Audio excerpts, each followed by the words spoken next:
भैया और राम राम। हम हैं बुंदेली चमक चैनल से राजू। ईवेरा की खबर आ रही ग्राम पंचायत बहादुरगंज विकास खंड आ जाएगा। यहाँ पहुंची विकास यात्रा में शामिल हुए मुख्य अतिथि मध्य प्रदेश शासन के खनिज मंत्री विजेंद्र प्रताप सिंह। उन्होंने हितग्राही मूलक लाभ वितरित किए और कांग्रेस पार्टी पर जमकर कोसा।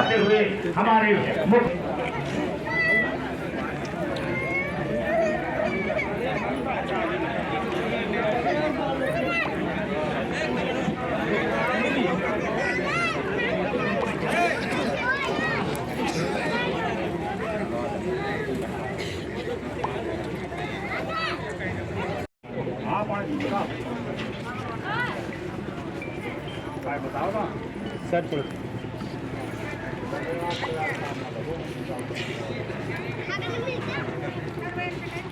जी आज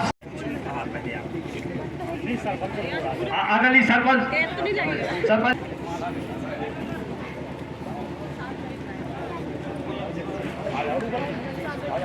स्वागत करें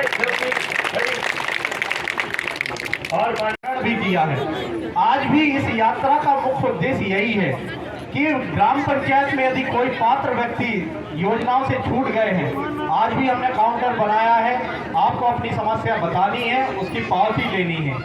हम पूरा प्रयास कर रहे हैं। साथ में जो भी हमारे विभिन्न विभागों के अधिकारी भी हैं, वो भी कोशिश कर रहे हैं कि हम उसका त्वरित निराकरण करें।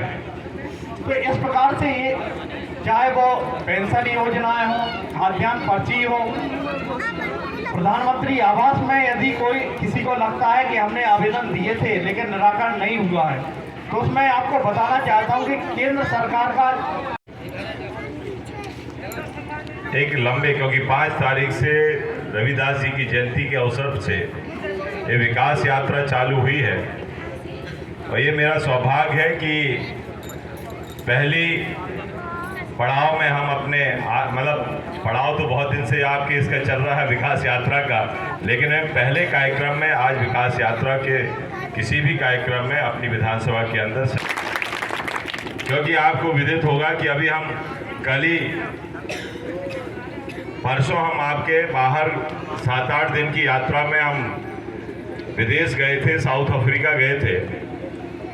और सरकार ने, केंद्र सरकार की जो टीम गई थी, उसमें हमें शामिल होने का मौका हमारे माननीय मुख्यमंत्री जी ने दिया और मुझे बोला कि आप उस टीम के अंतर्गत आप जाएं, क्योंकि वो जो बैठक से लेके उससे संबंधित थी, जिसमें पूरे विश्व के लोग आए हुए थे। और एक और सौभाग्य है कि वो जो अनुभव हमें वहाँ मिला, या लोगों से जो चर्चा की, या जो केंद्रीय मंत्री जी से चर्चा हुई, उससे बहुत कुछ अनुभव हमें मिले। और सबसे बड़ा सौभाग्य तो ये रहा कि जो हमारे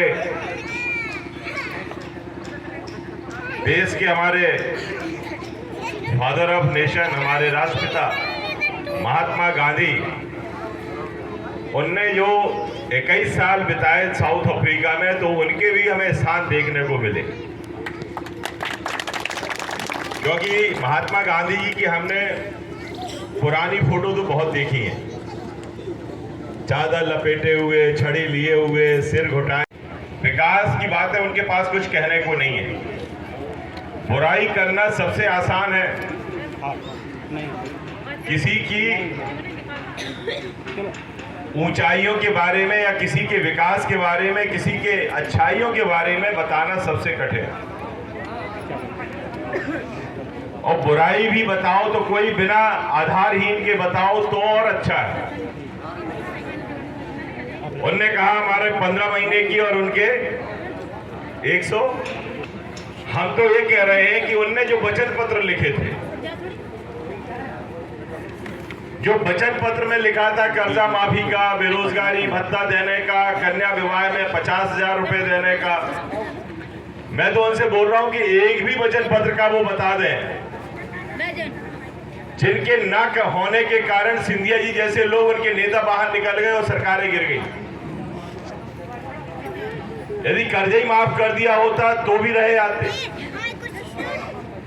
या 50,000 रुपए इसमें किसी को दे दिया होता, एक बच्चों को, किसी एक बच्चे को बता दो कि 4,000 रुपए दे दिया हो, कल वो एक और बोल के गए कि ये क्षेत्र तो अवैध खनन का राजधानी है। अवैध खनन की राजधानी बनाने वाला कौन है? यही कांग्रेस, यही सरकार, यही लोग जो मंच पे बैठ के भाषण दे रहे थे। आप वो दिन याद करो कि यदि इनके ट्रक पकड़ जाते थे, वो एसडीएम पकड़ लेता था तो उसको ट्रांसफर करा दिया जाता था। वो दिन याद करो कि इनके वीडियो वायरल होते थे कि हम इनको महीना देते हैं और हम अपने ट्रक चलाते हैं। इनके प्रमाण हैं। जो जनता के प्रतिनिधि बनना चाहते हैं, इनके प्रमाण हैं हमारे पास कि सरपंचों की दुर्गत देखो उस समय पे जब वो अध्यक्ष थे। हम जांच करने आ रहे हैं, नहीं तो हमारा ऐसी पूर्ति करो। यदि ऐसे जनप्रतिनिधि बन गए तो पता नहीं इसके जनता को किस श्रेणी में ले जाएंगे और कितना लूट लेंगे, हमें नहीं मालूम। इन सब की दुकानें बंद कर दी गई। दिग्विजय सिंह जी भी आए यहां पर बोलने के लिए, लेकिन तकलीफ इनको ये हुई कि हमारे जो कार्यकर्ता है, हमारे जो अवैध खनन करने वाले लोग थे, उनके काम क्यों बंद हो गए।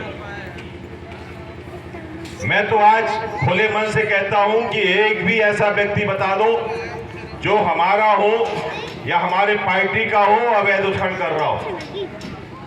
हम तो जांच कराने के लिए तैयार हैं।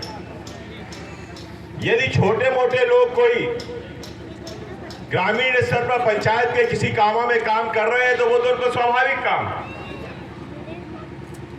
वो तो पंचायत जो लगी है वो पहले भी काम होते थे। और अब तो हमारे माननीय मुख्यमंत्री जी हर प्रधानमंत्री आवास को फ्री में रेत करने की पॉलिसी भी उन्होंने बना ली और घोषणा भी कर रहे हैं कि हम अब प्रधानमंत्री आवास को हम मकान के लिए अब फ्री में हम रेत देंगे। और इसलिए ऐसे लोग मंच पर बैठे और मंच की बातें करें कि जो स्वयं उसमें लिप्त हो, स्वयं उसमें डूबे हो, और वो आज बातें कर रहे हैं, बहुत अच्छे सपने देख रहे हैं। आपने देखा होगा कि यही लोग वो लोग हैं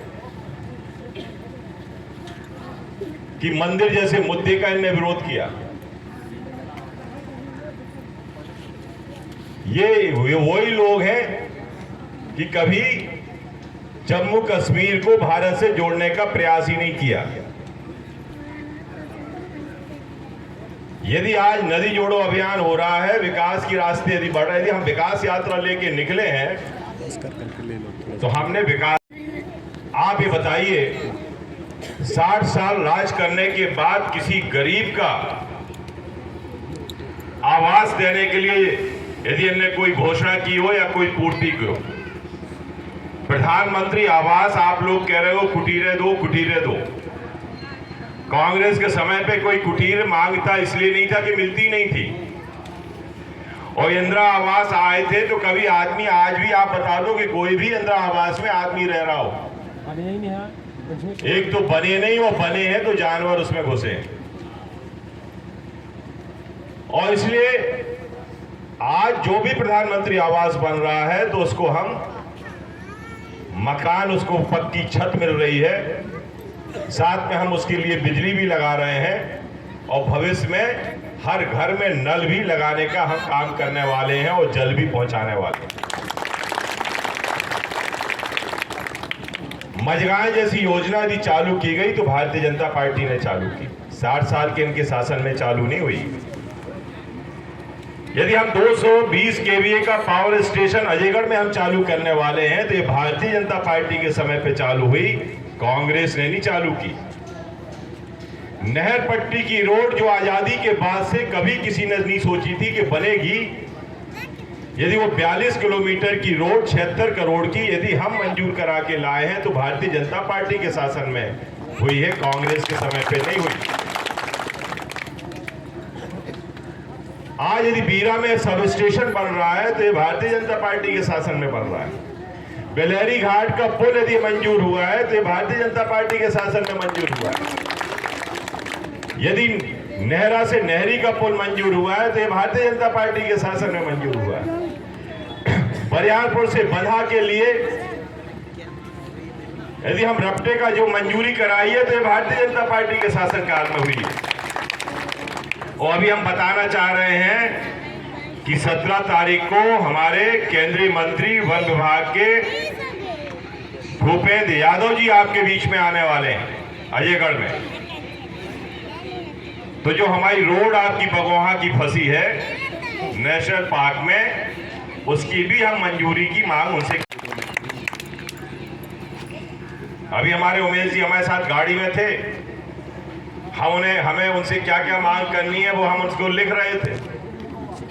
एक हमें हॉस्पिटल भी दो, बच्चों की पढ़ाई के लिए श्रमोदय विद्यालय भी दो, हमारे वन जो नेशनल पार्क है उसका गेट हम अकोला से चाहते हैं जिससे हमारे पर्यटन बढ़े। और एक आपकी सबसे बड़ी रोड पमीठा से सतना में आपके सलैया यहीं के बीच से 4 4 लेन की करीब 2000 करोड़ से ज्यादा की लागत की बनने वाली। और छोटी छोटी उपलब्धियां आपकी पंचायत की यदि हम बताएं तो हमारे ही कार्यकाल के अंदर आपका 50 लाख का उपस्वास्थ्य केंद्र का भवन बना है। आपका सामुदायिक भवन बड़ी रूंद में 5 लाख का बने, 2 बने 5 लाख के। पॉपुलेशन टैंक निर्माण 7.5 लाख के बने। सीसी रोड निर्माण बहादुरगंज में 5 लाख का और नाली निर्माण बहादुरगंज में 6 लाख की और सुदूर संपर्क रोड 15 लाख के, 2 एक बड़ी रोड में और एक आपके यहाँ पर। और स्टाफ डैम 2 15 लाख के, 30 लाख के ये काम हमने मंजूर कराए हैं। और बोल्डर चेक डैम 10 लाख का। अब यदि आप इसका टोटली कर लो तो आपको यही तो विकास है भाई जो कांग्रेस ने कभी नहीं सोचा। क्योंकि जो और इसलिए हमें ये याद दिलाना पड़ता है कि हमने क्या किया, उनने क्या किया था। यदि आज गरीबों की पेंशन दे रही है तो यही सरकार दे रही है। आज यदि गरीबों के लिए आप बताइए हमारा मन साफ नहीं होता तो हम ये दूसरी बार शिविर नहीं लगाते।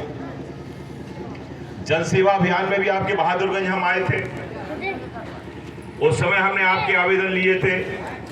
और अब आपकी जो विकास यात्रा है इसमें हम आपके बीच में फिर से आ गए और हम ये आपको विश्वास दिला रहे हैं। मैं हकीकत से बोल रहा हूं कि मैं कोई भी गरीब व्यक्ति जो पात्र व्यक्ति है, भले वो किसी योजना में पात्र हो और सही में यदि वो वंचित है, हम किसी भी हालत में नहीं हम छोड़ने वाले उसको, हम उसको लाभ दिला के ही रहेंगे।